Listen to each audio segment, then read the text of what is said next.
The Assembly will hear an address by His Majesty King Abdullah ibn al-Hussein, King of the Hashemite Kingdom of Jordan. I request protocol to escort His Excellency. His Highness, I'm sorry. His Highness. Thank you.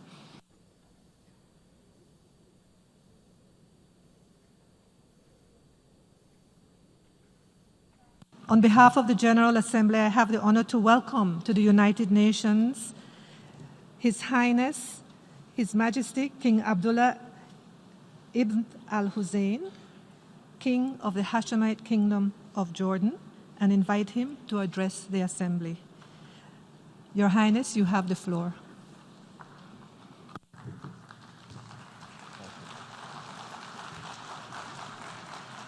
Bismillah ar-Rahman ar-Rahim. Mr. President, Mr. Secretary General, Your Excellencies. This week, leaders from around the world will stand before you here in this great General Assembly Hall to take part in the 2019 General Debate. We come here in recognition of a simple reality. This General Assembly is vital to meet the dangers and seize the opportunities of our world. Collective action. This is the promise of the United Nations. Nearly 75 years ago, this organization was created by the specific individual actions of member countries coming together to shape a better future. And today, we still urgently need each and every member country to act and to act together with our global neighbors and achieve the better, safer world all of us need. For if we do not act, what hope do we have? What will our future look like if millions of the world's young people continue to be denied the rich fruits of new technology and global wealth? Can we afford to ignore the crisis of exclusion? Or will we do the right thing, support the energies and talents of all the world's youth, and drive all economies forward through fair and inclusive global growth? What will our world look like if we do not work together for a healthy and safe environment? Water-scarce countries like Jordan already know the dangers of climate change. A global crisis demands global action. How can we excuse delay? And let's ask ourselves, why in the 21st century are crises still displacing millions of people across our world? There are more forced displacements today than at any time since World War II. What will tomorrow's world look like if we do not help end these crises and give refugees and hosts alike the support they need to meet the future? And how is it that today people can still be disrespected and victimized for their faith? Atrocities as mosques, churches, synagogues, and temples have shocked the conscience of the world. But so should the dark criminal ideals from across the ideological spectrum that drive these and other attacks. Hard work by all of us is needed to defeat these groups and their message of hate and mistrust. But no effort stands a chance unless young men and women everywhere have a stake in a positive future. The forces of violence seek out the vulnerable and excluded.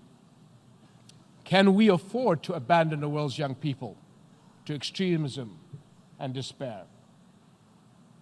My friends, collective action is also vital for ending bitter crises and conflicts. And no crisis has done more global damage than the core conflict in my region, the Palestinian-Israeli conflict. Neither side has achieved the durable peace that a secure future depends on. And regional and world stability has continued to pay the price. It is a terrible irony that the land holy to three faiths faiths which share the great commandment to love one's neighbor, should ever be a place of conflict. This is the land where prophets walked, the land where generations of Muslims, Christians, and Jews have sought to live in obedience to God, teaching their children compassion, mercy, and respect for others. Segregation, forced displacement, violence, and mistrust do not belong in this holy land. 40 years ago, my father, His late Majesty King Hussein, who loved peace, stood in his very chamber and decried the occupation and attempts, in his words, to eradicate from the world's memory centuries of history and tradition and spiritual, moral, and cultural ideals. It is a global moral tragedy that the occupation continues. But no occupation, no displacements, no acts of force can erase people's history, hopes, or rights, or change the true heritage of our shared values among the three monolithic faiths. And nothing can take away the international rights of the Palestinian people to equality, justice, and self-determination. My friends,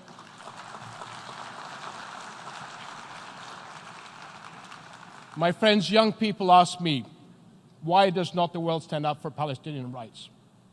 Isn't it time to answer them by showing that global justice and human rights belong to them too? And it begins with respect for the holy sites and rejecting all attempts to alter the legal status of East Jerusalem and the authentic historic character of the holy city, Jerusalem. What lessons do we teach young people when armed personnel enter Al-Aqsa Mosque, Al-Haram al-Sharif, even as Muslim worshippers gather to pray?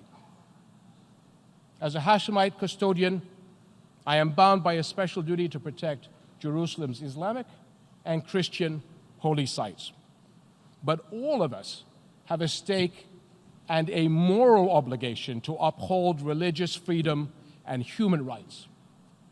So let us safeguard the holy city for all humanity as a unifying city of peace.